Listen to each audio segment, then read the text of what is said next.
Hi friends, ఈరోజు బెండకాయ curry ఎలా చేయాలో మీకు చూపిస్తాను. ముందుగా బెండకాయల్ని శుభ్రంగా కడుక్కొని తడి లేకుండా తుడుచుకోవాలి. లేదా ప్లేట్లో అయినా అలా పెట్టేసి ఫ్యాన్ కింద పెడితే మనకి వాటర్ లేకుండా ఆరిపోతాయి.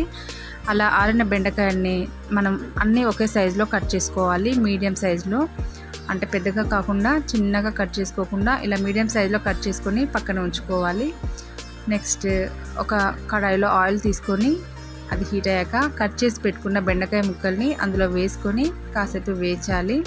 చూడండి ఫ్రెండ్స్, ఇలా బెండకాయ ముక్కలు వేగుతాయి. ఇలా వేగిన బెండకాయ ముక్కల్ని ఒక గిన్నెలో తీసుకొని పక్కకు ఉంచుకోవాలి. ఇదే కడాయిలో ఇంకాస్త ఆయిల్ వేసుకొని తరిగి పెట్టుకున్న ఆనియన్స్, పచ్చిమిర్చి కూడా ఇందులో వేసుకొని కాసేపు వేయించుకోవాలి. చూడండి ఫ్రెండ్స్, ఇలా కలుపుతూ ఉండాలి. ఉల్లిగడ్డ ముక్కలు బ్రౌన్ కలర్ వచ్చే వరకు వేయించుకున్నాక దాంట్లో కాస్త పసుపు వేసుకొని ఇలా కలుపుకోవాలి. తర్వాత కాస్త అల్లం పేస్ట్ వేసుకొని ఇంకాసేపు వేగనించాలి. ఆ తర్వాత కాస్త కరివేపాకు, ఉప్పు, కారం, ధనియా పౌడర్, జీలకర్ర మెంతుల పొడి ఉంటే అది కూడా వేసుకోవచ్చు.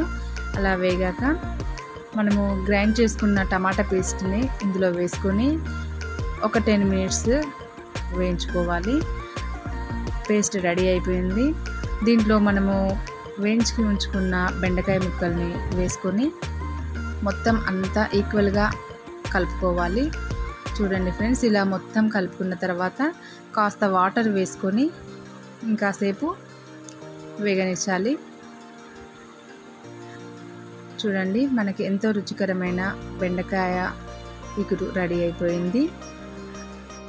రైస్లోకి, చపాతీలో కానీ చాలా బాగుంటుంది. మీరు కూడా ట్రై చేయండి.